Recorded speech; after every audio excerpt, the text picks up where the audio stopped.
Subscribe कीजिए ध्येय IAS channel को और बेल आइकन को दबाइए लेटेस्ट वीडियो सबसे पहले देखने के लिए।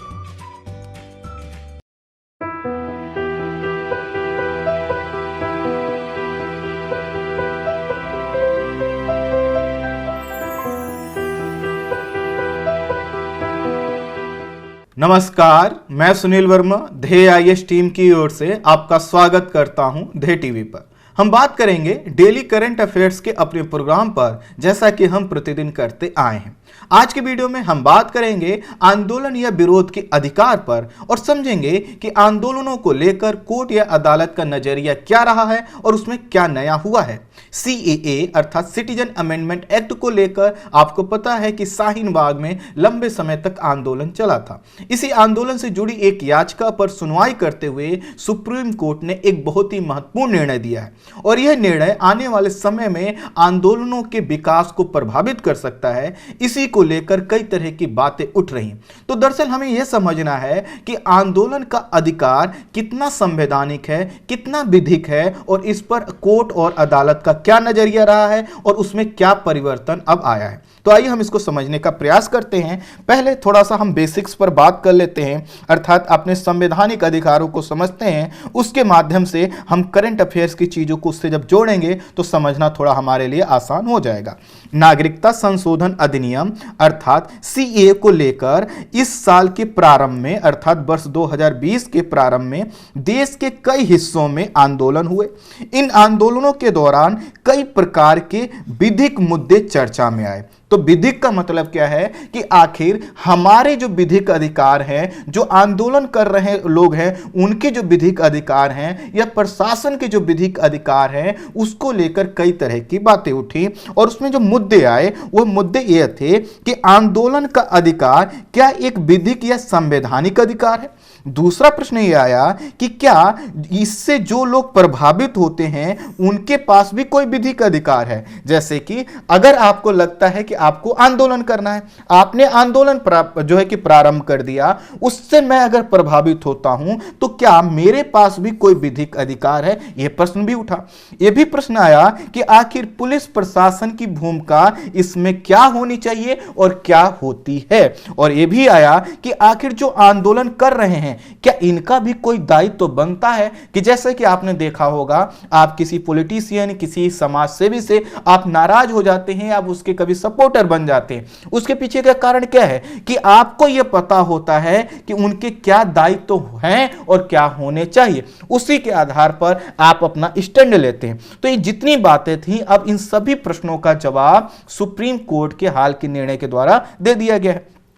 हाल ही में सुप्रीम कोर्ट ने शाहीन बाग में सीए के विरोध में किए गए आंदोलन और उससे उत्पन्न हुई चुनौतियों और विवादों से संबंधित एक याचिका की सुनवाई करते हुए अपना मत रखा है, जो आने वाले समय में भविष्य में जो भी आंदोलन उभर सकते हैं या जो भी आंदोलन होंगे उसको प्रभावित करेगा।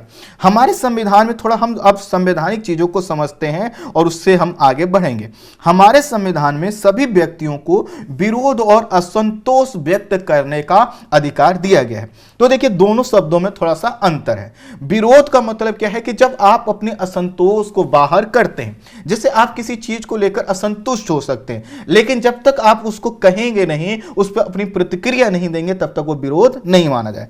तो चाहे आपका असंतोष हो या फिर आपका विरोध हो, इसके दोनों के प्रावधान आपके ये दिए गए हैं और दरअसल ये हमारे संविधान का क्या है, भाग है। तो हमें यह समझना होगा कि आखिर किस प्रकार ये हमसे जुड़े हुए हैं। दरअसल विरोध और असंतोष की जो संस्कृति है, इसका संबंध हमारे जो स्वतंत्रता आंदोलन के जो स्वतंत्रता सेनानी थे, अर्थात जब हम आजादी से पहले के समय काल को देखें तो हमने जो कुछ भी हासिल किया वो कैसे हासिल किया, अंग्रेजों से लड़कर हासिल किया। हमने क्या किया, विरोध अपना प्रकट किया, हमने उनको अपना असंतोष बाहर करके दिखाया ताकि वह हमारी मांगों को जान सके। है। लेकिन यहां पे एक चीज क्लियर कर दूं कि हमें वर्तमान समय की तुलना उस समय से नहीं करनी है, लेकिन हमें समझना क्या है कि जो विरोध और असंतोष की संस्कृति है, यह संस्कृति क्या है, वह चीज है जिससे लोकतंत्र स्थापित हुआ। इसीलिए माना जाता है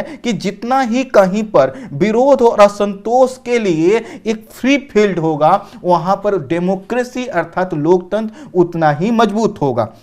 तो कुल मिलाकर हमने ये समझा कि जो हमारे स्वतंत्रता सेनानी थे, उन्हीं से प्रभावित थे हमारे जो संविधान सभा के निर्माता थे या जो हमारे संविधान के निर्माता थे। इसीलिए उन्होंने क्या किया कि जो विरोध का अधिकार है, जो असंतोष प्रकट करने का अधिकार है, इसको हमारे संविधान के मूल अधिकारों में रखा। अर्थात ये क्या है, हमारे फंडामेंटल राइट्स का हिस्सा है। तो देखिए इसमें कौन सा अनुच्छेद 19 आपको पता है स्वतंत्रता के अधिकार के अंतर्गत आता है। हमारे संविधान के आर्टिकल 19 के सब क्लॉज 1 और उसके भी सब क्लॉज ए में यह लिखा हुआ है कि भारत के सभी नागरिकों को वाक और अभिव्यक्ति की स्वतंत्रता प्रदान की जाती है।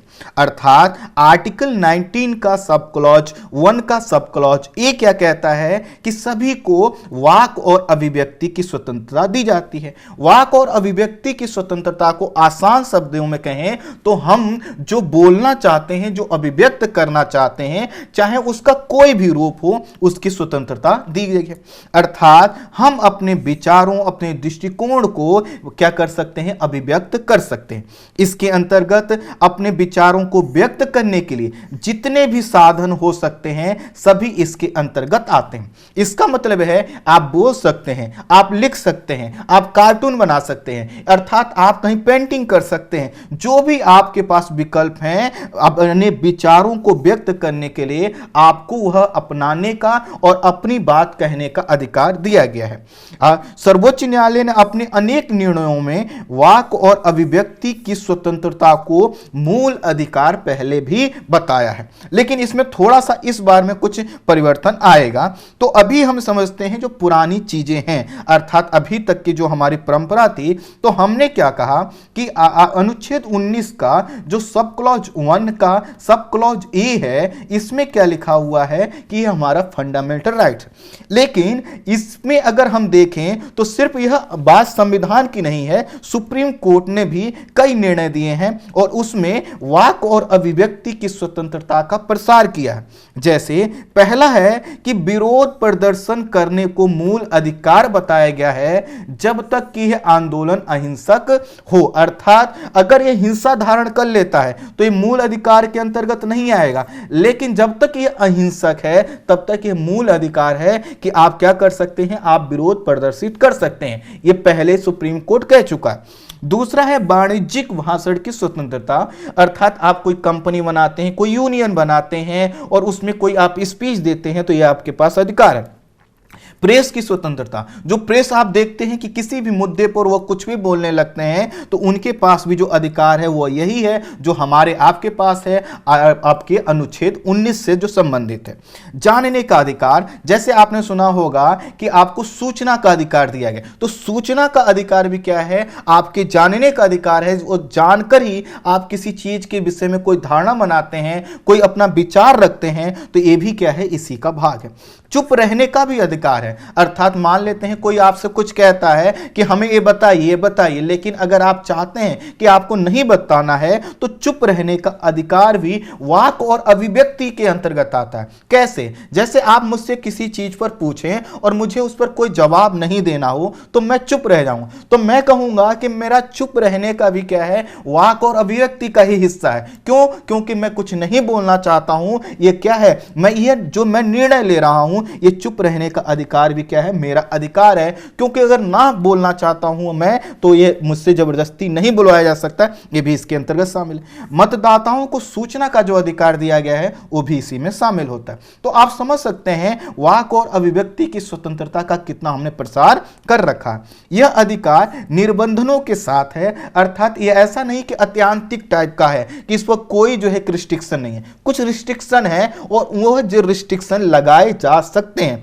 इसको मैं इसलिए बता रहा हूं जब हम शाहीन बाग के केस को हम डिस्कस करें ताकि आपको उस समय पता रहे कि वहां पे संवैधानिक पक्ष क्या क्या है।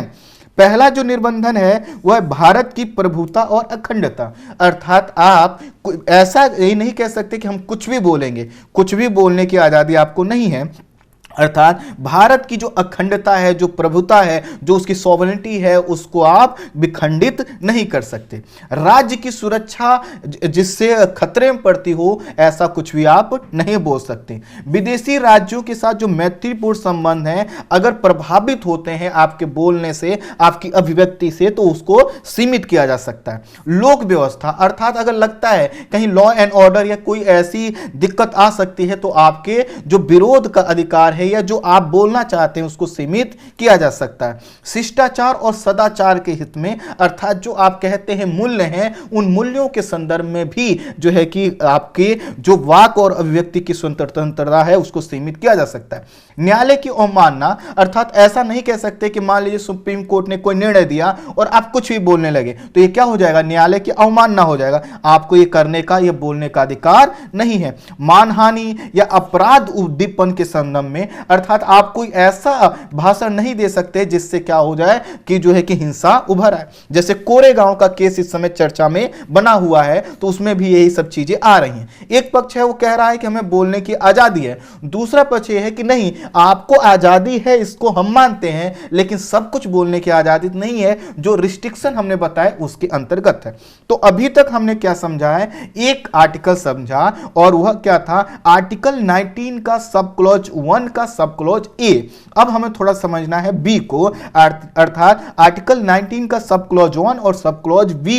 इसमें क्या लिखा है, इसमें लिखा है कि भारत के सभी नागरिकों को यह स्वतंत्रता प्रदान करता है कि वह अपने विचारों के प्रचार प्रसार के लिए शांतिपूर्ण और निरायुद्ध सम्मेलन कर सकते हैं। अर्थात आप एक जगह इकट्ठे हो सकते हैं, लेकिन क्या लिखा है, शांतिपूर्ण और निरायुद्ध तरीके से। इस तरह से अगर हम देखें तो वाक और अभिव्यक्ति की स्वतंत्रता के लिए कई बार आपको लगता है कि हमें क्या करना है, एक जगह इकट्ठा होना है, तो वह आपको अधिकार दिया गया है, और इसी अधिकार के आधार पर आप क्या करते हैं, सभा और सम्मेलन करते हैं। कुल मिलाकर इसके अंतर्गत क्या क्या शामिल है, सार्वजनिक सम्मेलन बुलाने का, इसके अंतर्गत क्या है, सभा और जुलूस निकालने का, साथ ही साथ इसमें शामिल है अन्य भी वह तरीका जिससे आप एक साथ इकट्ठे होकर आप कोई जो है कि अपना बात रख सकते हैं, उसको वो भी इसमें शामिल किया गया।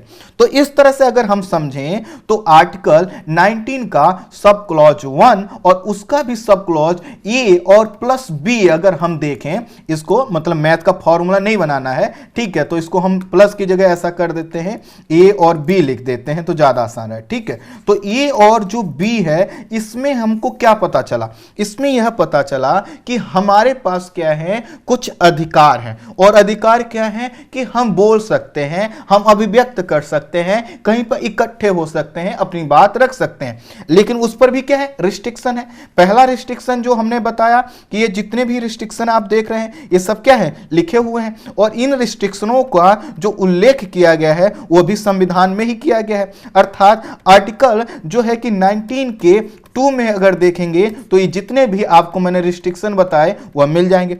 ठीक इसी तरह से मैंने अभी आपको कहा कि आपको शांतिपूर्ण तरीके से इकट्ठे होने का अधिकार है, इसके संदर्भ में भी रिस्ट्रिक्शन है, और 2 ही रिस्ट्रिक्शन है, अर्थात जो भी आप शांतिपूर्ण और निरायुद्ध सम्मेलन करते हैं, इकट्ठे करते हैं, इस पर सिर्फ 2 रिस्ट्रिक्शन है। एक चीज ध्यान दीजिएगा, फंडामेंटल राइट्स पर वही रिस्ट्रिक्शन लगाए जा सकते हैं जिनका स्पष्ट वहां पे उल्लेख हो। ऐसा नहीं किया जा सकता कि यह जो अधिकार हमने बताया शांतिपूर्ण तथा निरायुद्ध सम्मेलन पर, इस पर कोई और अधिकार किसी दूसरे फंडामेंटल राइट्स के रिस्ट्रिक्शंस लगा दिए जाए।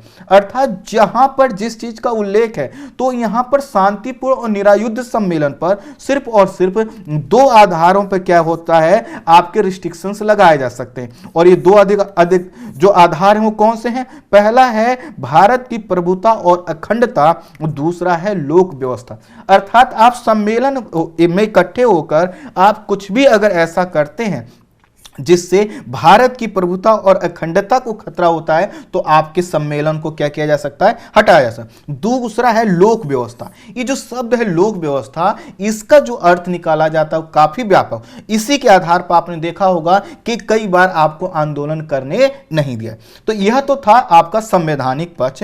अब देखिए इन संवैधानिक पक्षों में हमें कोर्ट का नजरिया समझना है। तो संवैधानिक व्यवस्थाओं के अलावा सुप्रीम कोर्ट ने भी समय समय पर असहमति और विरोध के अधिकार को संरक्षित तथा निर्देशित करने का प्रयास किया। अर्थात उसको कभी बार संरक्षित किया है, कई बार कहा है कि नहीं ऐसा नहीं, ऐसा होना चाहिए। सर्वोच्च न्यायालय ने कहा है कि लोकतंत्र और असहमति साथ साथ चलते हैं। अर्थात जब असहमति का मतलब ये नहीं है कि वह आपसे अलग होना, असहमति का मतलब यह है कि कुछ चीजें चाहे राज्य सरकार हो या केंद्र सरकार हो या कोई ऑटोनॉमी बॉडी हो, किसी के संदर्भ में अगर कहा जा रहा है तो हो सकता है उससे वो असहमत है, और असहमत होने का अधिकार उसका क्या है, लोकतांत्रिक एक अधिकार का हिस्सा है। सर्वोच्च न्यायालय ने भी कहा है कि सभी को विरोध और असंतोष व्यक्त करने का अधिकार है, लेकिन इसके साथ कुछ दायित्व हैं। अर्थात हम जो है कि कुछ रिस्ट्रिक्शन से बंधे हुए हैं, और ये रिस्ट्रिक्शन इसलिए बनाए गए हैं ताकि जो समाज है, जो लॉ एंड ऑर्डर है, वह सही रूप से सुचारू। सोचिए कोई रिस्ट्रिक्शन नहीं रहे तो आप क्या करेंगे, आप हमेशा हड़ताल करेंगे, आंदोलन करेंगे। मान लेते हैं अगर आप करना चाहते हैं तो इससे क्या होगा, समाज चल पाएगा, लॉ एंड ऑर्डर चल पाएगा, नहीं चल पाएगा। इसलिए कुछ हमें दायित्वों की भी जिम्मेदारी सौंपी गई। सर्वोच्च न्यायालय ने कहा है कि शांतिपूर्ण विरोध के अधिकार को प्रोत्साहित और सम्मानित किया जाना चाहिए, ये सुप्रीम कोर्ट कहता आया है। अब देखें तो हमने ये समझा कि सुप्रीम कोर्ट का नजरिया इस पर क्या रहा। तो अभी तक जो आंदोलन के संदर्भ में हमने संवैधानिक चीजों को समझा और सुप्रीम कोर्ट का जो है एक मत समझा, उसका क्रक्स समझा। अब हम आते हैं सीएए के मुद्दे पर और इसको हम समझने का प्रयास करते हैं। अर्थात जो सीएए का विरोध हुआ, उससे जो आंदोलन उभरे, उसके संदर्भ में क्या क्या चीजें आई हैं उसको हम समझते हैं। फरवरी 2020 की बात है। इस समय बॉम्बे हाई कोर्ट की औरंगाबाद बेंच ने क्या किया, नागरिकता कानून के खिलाफ होने वाले एक प्रदर्शन पर धारा 144 के तहत रोक लगाने वाले आदेश को रद्द कर दिया। अर्थात कुछ लोग क्या चाहते थे कि वो नागरिकता कानून का विरोध करना चाहते थे, लेकिन धारा 144 लगा दी गई और तब लोग जो है कि इसके खिलाफ बॉम्बे हाई कोर्ट के औरंगाबाद बेंच पहुंचे और वो उस कोर्ट ने क्या किया, इस आदेश को गलत बताया और कहा कि देश को ब्रिटिश शासन से स्वतंत्रता विरोध प्रदर्शन के जरिए ही मिली थी, इसलिए हमें विरोध के अधिकार के महत्व को समझना चाहिए। विरोध प्रदर्शन का अधिकार क्या है, एक हमारा जो है कि ऐसा अधिकार है जिससे हमने बहुत कुछ हासिल किया है, और जैसा कि मैंने बताया इसको लोकतंत्र के लिए क्या किया जाता है, अच्छा माना जाता है। बेंच ने यह भी कहा कि केवल उन्हें जो अर्थात जो विरोध करना चाहते हैं उन्हें केवल इसलिए देशद्रोही और गद्दार नहीं कहा जा सकता क्योंकि वह एक कानून विशेष का विरोध कर रहे हैं। अर्थात इसमें यह कहा गया कि लोग अगर विरोध प्रदर्शन कर रहे हैं तो उनको करने दीजिए। आप इस आधार पर धारा 144 नहीं लगा सकते कि वह गद्दार हैं या जो है कि देशद्रोही हैं। यह कहना या इस तरह का निष्कर्ष निकालना गलत है, ये बॉम्बे हाई कोर्ट की औरंगाबाद बेंच ने कहा। अदालत ने भी कहा कि भले ही धारा 144 के तहत आदेश को जो धारा 144 के तहत जो आदेश दिया गया है यह आंदोलनों पर लगाने के लिए लगाया गया हो, लेकिन इसका असली उद्देश्य सीएए विरोध प्रदर्शनों को रोकना है। अर्थात आसान शब्दों में समझाऊं, ये अदालत ने कहा कि आप धारा 144 लगा रहे हो, इसका उद्देश्य क्या है, आप आंदोलन को नहीं होने देना चाहते, लेकिन कोर्ट ने कहा नहीं, इसके पीछे मुख्य उद्देश्य जो ये प्रशासन के द्वारा 144 लगाया गया है उसका उद्देश्य क्या है कि जो सीएए का विरोध कर रहे हैं इन प्रदर्शनकारियों को चुप कराना, और चुप कराने का मतलब क्या है कि उनके विरोध के अधिकार का छीनना है। अदालत ने अपने आदेश में यह भी कहा कि यह सुनिश्चित करने का उसका कर्तव्य कर्तव्य है कि नागरिकों के आंदोलन के अधिकार को जो है कि बरकरार रखा जाए, अर्थात उसको बनाकर रखा जाए। यह भी तय हुआ कि यह तय करने का अधिकार क्षेत्र हमारा नहीं है कि विरोध प्रदर्शन के पीछे कारण वैध हैं या विश्वास का विषय। अर्थात कोर्ट ने कहा कि हमें यह नहीं देखना होगा कि जो लोग विरोध कर रहे हैं उनके पास वैलिड कारण है कि नहीं। जैसे आपने देखा होगा, एग्जांपल देता हूं कि कोई विरोध प्रदर्शन कर रहा है, कोई महिला है, कोई बुजुर्ग है, मीडिया वाले पहुंच जाते हैं, कहते हैं आपको पहले बताइए इस कानून के विषय में पता है, तो वो हो सकता है ना बता पाए। लेकिन कोर्ट ने कहा कि यह तय करने का अधिकार क्षेत्र हमारा नहीं होना चाहिए कि उनके पीछे वैध कारण है या नहीं है। अगर वह विरोध प्रदर्शन करना चाहते हैं तो उनको विरोध प्रदर्शन करने देना चाहिए। एक कोर्ट ने क्या किया, एडमिट किया। कोर्ट ने आगे नागरिक अधिकारों और नौकरशाही के वर्तमान संबंध को भी रेखांकित किया। अर्थात कोर्ट ने यहां पर नाराजगी व्यक्त की है।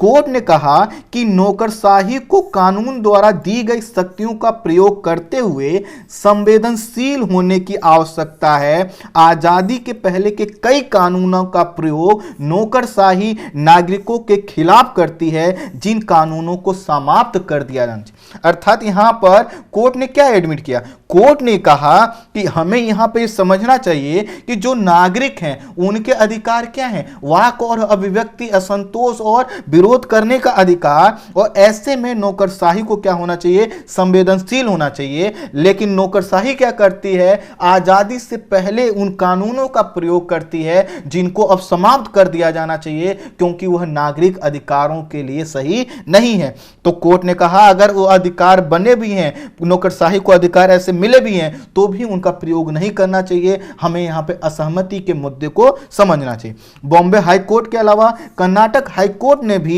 नागरिकता संशोधन कानून के खिलाफ प्रदर्शनों को धारा ये जो भी प्रदर्शन होते थे कर्नाटक क्षेत्र में, वहां पर धारा 144 लगाने को गैर कानूनी बताया था। अर्थात कोर्ट ने कहा, चाहे बॉम्बे हाई कोर्ट हो या कर्नाटक हाई कोर्ट हो, कि आप सीए के विरोध को रोकने के लिए जो धारा 144 आप लगा दे रहे हैं, यह गलत परंपरा है, यह ठीक नहीं है। और यह बात कहां से आई, दो हाई कोर्ट का हमने जिक्र किया। हाल ही में क्या हुआ है, उच्चतम न्यायालय ने शाहीन बाग आंदोलन से संबंधित एक याचिका पर सुनवाई करते हुए कहा कि विरोध प्रदर्शन करने के लिए सार्वजनिक मार्गों या स्थलों पर कब्जा नहीं किया जा सकता। ध्यान दीजिए, सार्वजनिक मार्गों या स्थलों पर कब्जा नहीं किया जा सकता। यह जो है कि सुप्रीम कोर्ट ने क्या किया, इसमें अपना निर्णय दिया।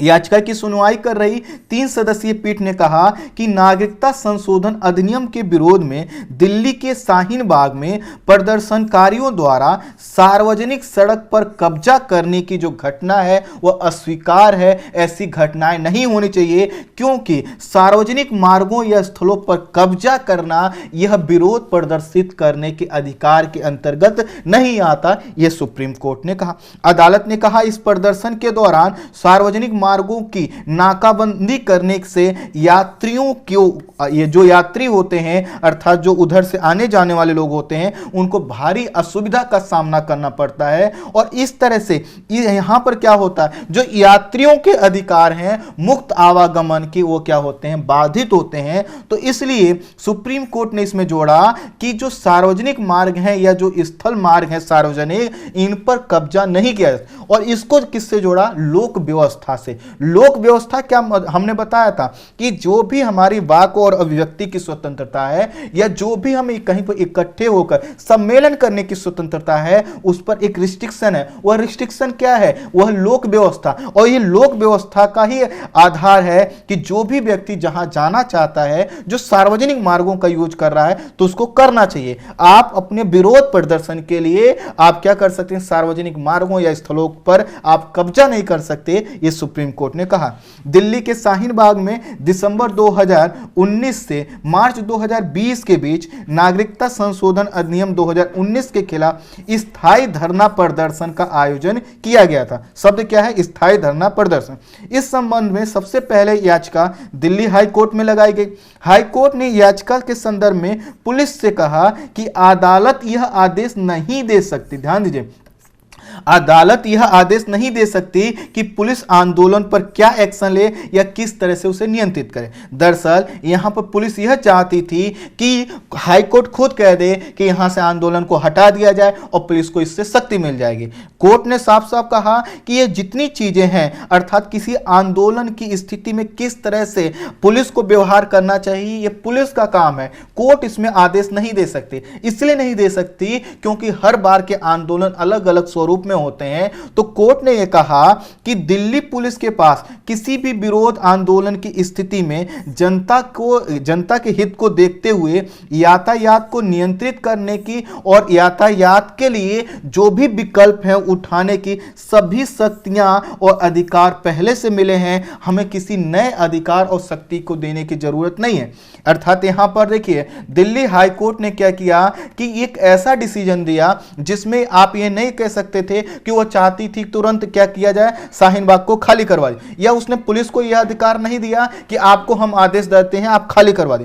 कोर्ट ने कहा कि पुलिस के पास पहले से ही सीआरपीसी, आईपीसी के कई कानून हैं, उसके साथ ही साथ कई ऐसे कानून मौजूद हैं जिसमें यह होता है कि जो भी कोई कहीं पर गतिविधि हो रही है उस गतिविधि को कैसे पुलिस रेगुलेट करे। तो कोर्ट ने, दिल्ली हाई कोर्ट ने कहा कि आपके पास पहले से सभी अधिकार हैं और उसके तहत आप यातायात को, लोक व्यवस्था को मेंटेन कर सकते हो और इस तरह से हम इसमें कोई आदेश नहीं देते। लेकिन यहां पर दिल्ली हाई कोर्ट ने यह बिल्कुल नहीं कहा कि शाहीन बाग को क्या करवा दिया जाए, खाली करवा दिया जाए। 14 जनवरी 2020 को इस याचिका की सुनवाई करते हुए दिल्ली उच्च न्यायालय ने कोई आदेश दिए बिना मामले को बंद कर दिया था और उच्च न्यायालय की इस आदेश पर भी सुप्रीम कोर्ट ने अब क्या की है, टिप्पणी की है। तो कुल मिलाकर अभी तक हमने समझा शाहीन बाग का जो पूरा जो है कि पक्ष था, उसमें हमने एक चीज बता दिया कि सुप्रीम कोर्ट ने स्टार्टिंग में क्या हमने बताया आपको कि जो अब आंदोलन करने का अधिकार है, इस अधिकार में कहीं भी ये शामिल नहीं कि आप सार्वजनिक संपत्ति पर क्या कर लीजिए, कब्जा कर लीजिए या सार्वजनिक स्थलों पर आप उसको मार्ग अवरुद्ध कर दिए। उच्चतम न्यायालय ने यह जो दिल्ली हाई कोर्ट का पक्ष था इस पर भी अपना टिप्पणी की है। उच्चतम न्यायालय ने कहा कि उच्च न्यायालय को मामले की याचिका पर सुनवाई करते हुए ऐसे नहीं छोड़ना चाहिए था, कोई सकारात्मक हस्तक्षेप करना चाहिए था। अब सकारात्मक हस्तक्षेप क्या हो सकता था वो कोर्ट ही जानता होगा, लेकिन उसने कहा कि चाहे वो दिल्ली पुलिस को आदेश देने का संदर्भ हो या जो आंदोलन कर रहे थे उनको बुलाकर पूछने का, उनका पक्ष जानने का हो और उसके आधार पर कोई सकारात्मक हल निकालना था। ऐसे नहीं बिना आदेश दिए मामले को बंद नहीं करना चाहिए था। तो इस तरह से यहां पर सुप्रीम कोर्ट ने हाई कोर्ट को क्या किया है, गाइड किया है। उच्चतम न्यायालय ने प्रशासन के संदर्भ में भी यह कहा है कि उसकी जिम्मेदारी है कि सार्वजनिक स्थानों के जो अतिक्रमण होते हैं उसको रोके, प्रशासन को न्यायालय के आदेश की प्रतीक्षा नहीं करनी चाहिए। अर्थात देखिए यहां पर सुप्रीम कोर्ट ने पहले आंदोलन के संदर्भ में क्या कहा कि आपको सार्वजनिक स्थलों पर कब्जा करने का अधिकार नहीं है। हाई कोर्ट के संदर्भ में क्या कहा कि अगर आप ऐसी याचिका पर सुनवाई कर रहे हैं तो उस पर कोई आदेश दीजिए, कोई सकारात्मक अप्रोच दिखाइए। दूसरा, इसमें जो प्रशासन के संदर्भ में कहा कि प्रशासन को यह नहीं सोचना चाहिए कि पहले कोर्ट से कोई आदेश आ जाए तब हम कोई एक्शन लेंगे। प्रशासन को क्या करना चाहिए, अतिक्रमण को रोकना चाहिए और जो न्यायालय होते हैं या जो अदालत होते हैं उनके आदेश की प्रतीक्षा नहीं करना चाहिए। अदालत ने स्पष्ट किया कि सार्वजनिक मार्ग पर कब्जा करना पूर्ण रूप से अस्वीकार्य है और प्रशासन को ऐसे मामले में अतिक्रमण को हटाने के लिए आवश्यक कार्रवाई खुद करनी चाहिए। आगे कहा उच्चतम न्यायालय ने कि वह जो याचिकाकर्ता हैं उनकी इस दलील को वह स्वीकार नहीं करते हैं कि वे जब भी विरोध करना चाहें एक अनिश्चित संख्या में एकत्रित हो सकते हैं। अर्थात जो शाहीन बाग की तरफ से पक्ष रख रहे थे उनका मानना था कि चूंकि विरोध करना उनका एक संवैधानिक अधिकार है तो वह अनिश्चित संख्या में एक स्थान पर एकत्रित होकर कर सकते हैं। तो सुप्रीम कोर्ट ने कहा कि नहीं, यह जरूर है कि जो हमारा ये अधिकार है वह मौलिक अधिकार समाज से अलग नहीं हो सकते। और सुप्रीम कोर्ट ने कहा कि ठीक है आपका विरोध करने का अधिकार है, लेकिन यह क्या है, एक मौलिक अधिकार है और मौलिक अधिकार समाज से कभी अलग नहीं हो सकता। हमें समाज के जो नियम है या जो दूसरे के अधिकार हैं उनको भी समझना होगा। विरोध के अधिकार और यात्रियों के अधिकार में संतुलन बनाना होगा। अर्थात आप ऐसा नहीं कह सकते क्योंकि आपको विरोध और प्रदर्शन करने का अधिकार है तो आप यात्रियों के अधिकार या जो वहां से आने जाने वाले लोग हैं उनके अधिकारों का क्या करें, अतिक्रमण करें। इससे तो क्या होगा, हर व्यक्ति फिर अपने अपने अधिकार की बात करेगा। जस्टिस कोल ने जो है कि 21 सितंबर को कहा, इस मामले में सुनवाई करते हुए कहा कि विरोध करने का अधिकार एक संपूर्ण अधिकार नहीं है लेकिन एक महत्वपूर्ण अधिकार। अब यहां पर जो शब्द आया है ना कि संपूर्ण अधिकार नहीं है, इसको लेकर जो है कि कई तरह के आर्टिकल लिखे जा रहे हैं। खैर आगे मैं इस पर डिस्कस करूंगा। तो उन्होंने कहा कि विरोध करने का अधिकार संपूर्ण अधिकार नहीं है लेकिन एक महत्वपूर्ण अधिकार है। विरोध प्रदर्शन को लेकर एक सार्वभौमिक नीति नहीं हो सकती क्योंकि हर बार की स्थितियां और तथ्य क्या होते हैं, अलग अलग होते हैं। अर्थात यहां पर जस्टिस कौल यह कहना चाहते हैं कि हम कोई ऐसा स्टेटमेंट नहीं दे सकते कि जिससे हम हमेशा के लिए आंदोलनों के संदर्भ में कोई हम लाइन खींच दें। उन्होंने कहा कि यह हमें समझना होगा कि हर बार आंदोलन की परिस्थितियां अलग अलग होती हैं तो निर्णय भी क्या होंगे, अलग अलग। लेकिन उन्होंने जो सबसे महत्वपूर्ण बात कही कि जो आपका आंदोलन करने का अधिकार है वो सार्वभौमिक अधिकार नहीं है, उस पर भी कुछ रिस्ट्रिक्शन है। तो उनका कहना यह था कि जब भी आप आंदोलन करते हैं तो आपको अपने कुछ दायित्वों को भी समझना होगा, कुछ कर्तव्यों को भी समझना होगा। सुप्रीम कोर्ट के इस आदेश और अपने पहले के आदेशों में स्पष्ट किया है कि केवल निर्धारित क्षेत्रों में ही आप क्या कर सकते हैं, विरोध प्रदर्शन कर सकते हैं। अर्थात आप ऐसा नहीं कर सकते कि आप चौराहे पर खड़े होकर कहें कि हमें यहीं पर विरोध प्रदर्शन करना है। वह इस वजह से इससे क्या होगी, लोक व्यवस्था प्रभावित होगी। और लोक व्यवस्था प्रभावित होने का मतलब क्या है कि आपके ऊपर अपने आप क्या हो चुका है, रिस्ट्रिक्शन लग चुका है, क्योंकि मैंने बताया था इस पर रिस्ट्रिक्शन लगाया जा सकता है। न्यायालय ने स्पष्ट किया है कि ऐसे स्थानों पर प्रदर्शन की अनुमति प्रशासन को नहीं देनी चाहिए और ऐसे मामलों में कोर्ट के आदेश की प्रतीक्षा नहीं करना चाहिए। जैसे शाहीन बाग का एग्जांपल लिया, कोर्ट ने कहा कि प्रशासन को ऐसे स्थानों पर जो है कि जो आंदोलन होते हैं, प्रदर्शन होते हैं, इनकी अनुमति नहीं देना चाहिए। खैर अब जो है कि यहां पर देखिए क्या हुआ, सुप्रीम कोर्ट ने एक तरह का बहुत बड़ा अधिकार क्या दे दिया, प्रशासन को दे दिया। अब क्या है, जो नागरिक अधिकारों को लेकर लड़ते हैं या जो आंदोलन के जानकार हैं वह इससे थोड़ा सा क्या है, यह जो डिसीजन आया इसको लेकर वह डाइजेस्ट नहीं कर पाए। उनके पीछे का कारण यह है कि उनका कहना है कि जब प्रशासन यह डिसाइड करेगा कि हमें आंदोलन कहां करना है तो हमारे आंदोलन का महत्व क्या। उनका कहना है कि हम कोई भी, जैसे हम हैं, आप है, कोई भी व्यक्ति अगर आंदोलन करना चाहेगा तो ऐसी जगह पे करेगा जहां से अपनी बात वह लोगों तक पहुंचा सके। आप खुद कल्पना करिए कि आप अपने शहर का किसी जो कचहरी के पास का, सिविल लाइंस का पास का कोई क्षेत्र, वहां पे विरोध प्रदर्शन करना चाहते हैं, लेकिन आपको प्रशासन कहे कि नहीं यहां से 10 किलोमीटर इस गांव में करिए, तो क्या आपको मीडिया कवरेज मिल पाएगी, क्या आपको लोगों का समर्थन मिल पाएगा? आप कहेंगे डिजिटल मीडिया, नहीं, कितनी भी डिजिटल मीडिया हो, बावजूद उसके जब तक मेन मीडिया वहां पर नहीं पहुंचती है तब तक बातें क्या होती हैं, इतनी हाईलाइट नहीं हो पाती हैं। तो यहां पर उनकी एक नाराजगी है। उच्चतम न्यायालय ने विरोध प्रदर्शन के नेतृत्व के अभाव को भी रेखांकित करते हुए कहा कि यह जो इस प्रकार के आंदोलन है ये डिजिटल मीडिया से उत्पन्न होते हैं। अर्थात सीए को लेकर जो शाहीन बाग का आंदोलन था, इसको भी एक डिजिटल मीडिया प्लेटफॉर्म से उत्पन्न हुए एक आंदोलन के रूप में सुप्रीम कोर्ट ने इसको रेखांकित। दरअसल क्या होता है कि उन्होंने कहा कि यह जो आंदोलन था जो नेतृत्व विहीन था, और जब नेतृत्व विहीन आंदोलन होता है तो यह क्या होता है, कई समूह के लोग एकत्रित जरूर हो जाते हैं लेकिन उसका कोई एक उद्देश्य नहीं रहता। जब एक उद्देश्य नहीं रहेगा तो उनको कैसे पता रहेगा कि वो जिस चीज के लिए आंदोलन कर रहे हैं वो उस प्रॉब्लम सॉल्व हुई, उनकी मांगे मांगनी गई या नहीं गई। तो इसलिए सुप्रीम कोर्ट ने क्या कहा है कि जो यहां पर ध्रुवीकरण होता है, अर्थात सोशल मीडिया के माध्यम से, चैनलों के माध्यम से, इसको भी लेकर सुप्रीम कोर्ट ने चिंता जाहिर की और कहा कि भविष्य में जो आंदोलन होते हैं हमें यह भी देखना होगा कि आंदोलन कहीं नेतृत्व विहीन तो नहीं। नेतृत्व विहीन आंदोलन में अगर कोई दिक्कत होती है तो अब जिम्मेदारी किसकी होगी। मान लेते हैं एक जगह आंदोलन हुआ, नेतृत्व विहीन है, सब लोग अपने अपने हिसाब से कर रहे हैं, अगर हिंसा हो गई तो उसकी रिस्पॉन्सिबिलिटी किस पर होगी, यह भी सुप्रीम कोर्ट ने कहा। मजदूर किसान संगठन बनाम भारत संघ 2018 के मामले में प्रदर्शनकारियों और स्थानीय लोगों के हितों के बीच संतुलन स्थापित करने के लिए प्रदर्शनों के लिए क्षेत्र सीमित करने हेतु एक उचित तंत्र स्थापित करने का मापदंड निर्धारित करने का आदेश दिया गया था।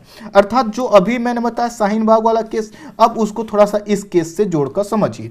उस समय भी ये कहा गया था कि जो भारत संघ 2018 का केस था, इसमें कहा कि जो प्रदर्शनकारी हैं या जो स्थानीय लोग हैं, दोनों के बीच हितों के बीच हमें क्या करना होगा, संतुलन स्थापित करना होगा, क्योंकि दोनों के ही अधिकारों में टकराव नहीं उत्पन्न होना चाहिए। साथ ही साथ प्रदर्शनों के लिए कोई क्षेत्र सीमित करने का जो बात अभी सुप्रीम कोर्ट ने कही है, ये पहले भी कहा है। तो इसलिए जो लोग ये कह रहे हैं कि नया ये जजमेंट है और इसमें कहा गया है कि आपको कहीं प्रशासन जहां बताएगा वहां आंदोलन करना है, तो ये पहला नहीं है, पहले भी सुप्रीम कोर्ट ये इस तरह की बातें कह चुका है।